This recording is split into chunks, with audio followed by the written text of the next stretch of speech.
Laganap ang modernisasyon sa mundo, katulad ng mga pagbabago sa mga tao. Nariyan ang pag-usbong ng teknolohiya na patuloy na pinauunlad sa tulong ng computer bilang instrumento sa pamamahala ng mga datos, impormasyon, at mga koneksyon na nag-uugnay sa nakararami. Computer? Teknolohiya? Bakit nga ba ito mahalaga? Sa modernong panahon ngayon, umuusbong ang panibagong yugto ng pagbabagong nauugnay sa computer at teknolohiya. Ito ay laganap na sa mundo, nakikilala ng maraming tao at ginagamit sa kanilang pang-araw-araw na pamumuhay. Ang computer at teknolohiya ay bahagi ng ating tagumpay bilang taong nabubuhay dito sa mundo, sapagkat ang tao ay siya rin mismong gumawa at nagpalaganap nito. Hindi lamang ito ginagamit sa isang partikular na aspeto, bagkus malawakan ang paggamit ito na maaaring sa larangan ng edukasyon, pananaliksik, medisina, ekonomiya at marami pang iba. Ating buksan at alamin ang mundo ng computer at teknolohiya.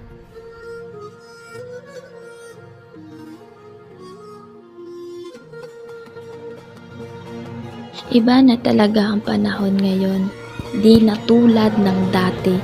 Nooy ang sariwa pa ng simoy ng hangin kahit saang bahagi man ng lugar na kinatatayuan mo. At di pa gaano kagrabe ang sikat ng araw, ngayon bibilad ka lang ng ilang minuto ay mangingitim kaagad ang balat. Naalala ko pa nung kami ay mga bata pa. Laging umuwi ng bahay na kay sobrang dumi ng mga damit at nangangamoy sa pawis nang dahil tuwing hapon o kahit tanghali, kasama ko ang aking mga kaibigan na naglalaro ng baybahayan, patintero, tombang preso at iba pang mga laro kung saan kami ay masaya at magkakasama.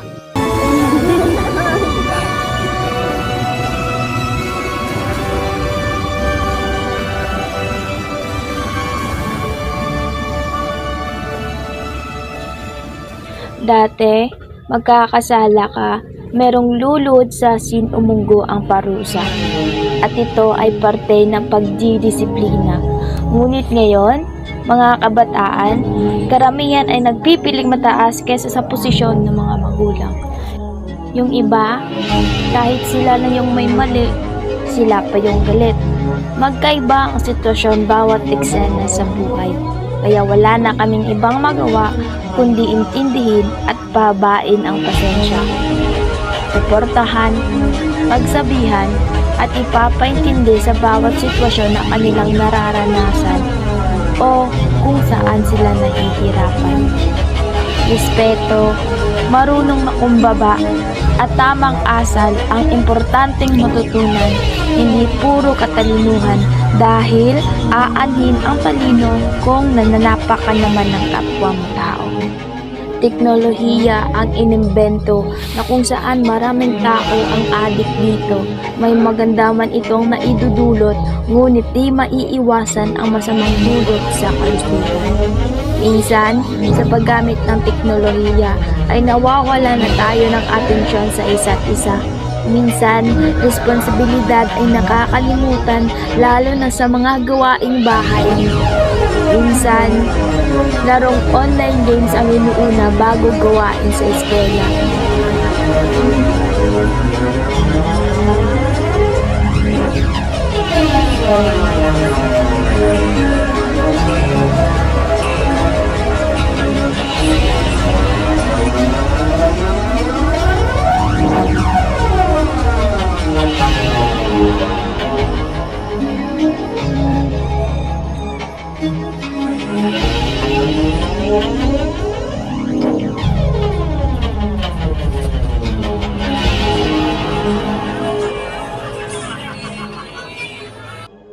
Ang bilis ng panahon.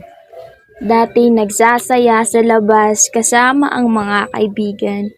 Ngunit ngayon, araw-araw nakatunganga sa teknolohiya.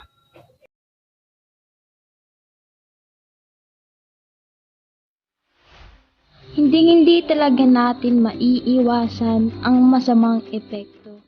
Ngunit, ang bawat sitwasyon ay merong magandang epekto din.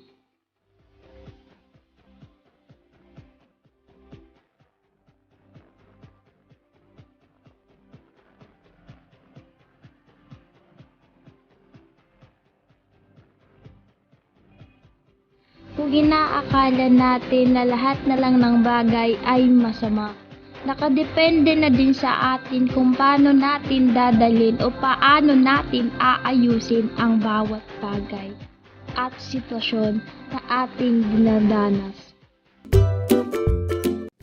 Hello mga bata! Kumusta? Ngayon ay isa na namang araw ng talakayan.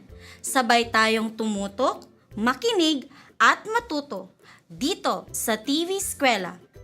Ako nga pala si Teacher Mary Jane Vidal Capistrano mula sa New Asturias Elementary School, Maco North District, ang inyong magiging guro sa EPP4.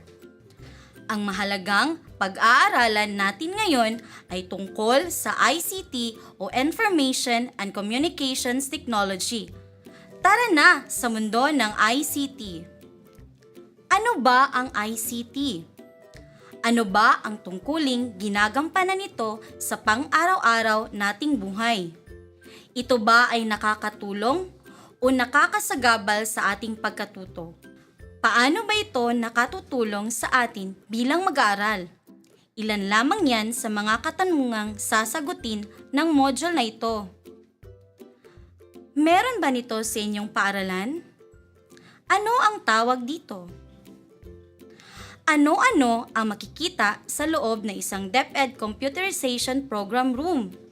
Tara, samahan niyo akong maglakbay sa mundo ng ICT. Ano nga ba ang ICT?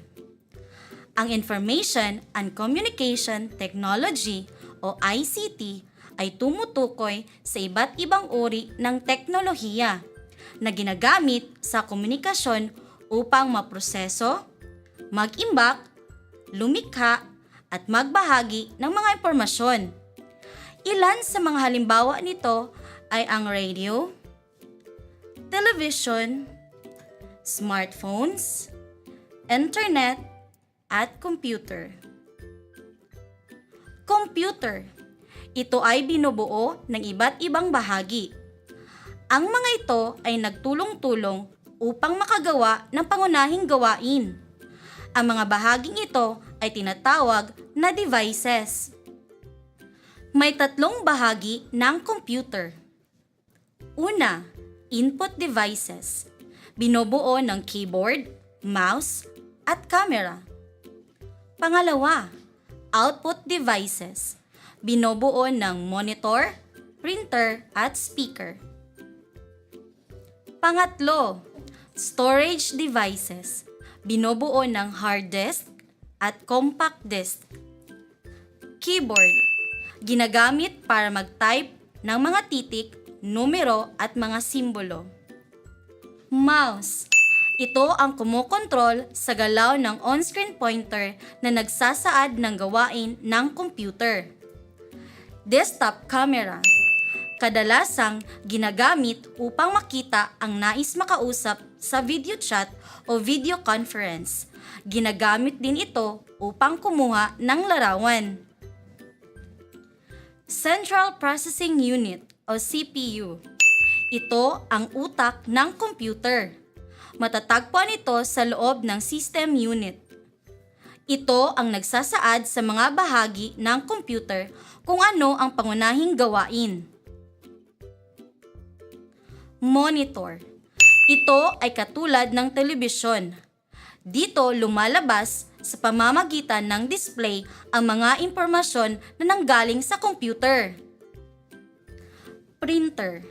Ginagamit ito upang may printa o mailimbag sa papel ang mga dokumento o larawan mula sa computer. Speaker. Dito, lumalabas ang sound o tunog na galing sa computer. Ang CD drive ay maaring gamitin upang magpatakbo ng mga programa o i-play ang mga media file o i-burn at i-save ang data. Ating tandaan, dapat maging ligtas at kapaki-pakinabang sa lahat ang paggamit ng kagamitan at pasilidad ng ICT katulad ng computer, internet at email sa mga paaralan at maging sa ibang lugar. Ngayong panahon ng tag-ulan, sumasabay na rin sa pagbabago ng teknolohiya ang iba't ibang ahensya ng gobyerno upang mas mabigyan ng tamang impormasyon ng publiko sa kalagayan ng panahon at kalsada. At yan ang balitang hatid ni Christine Santos.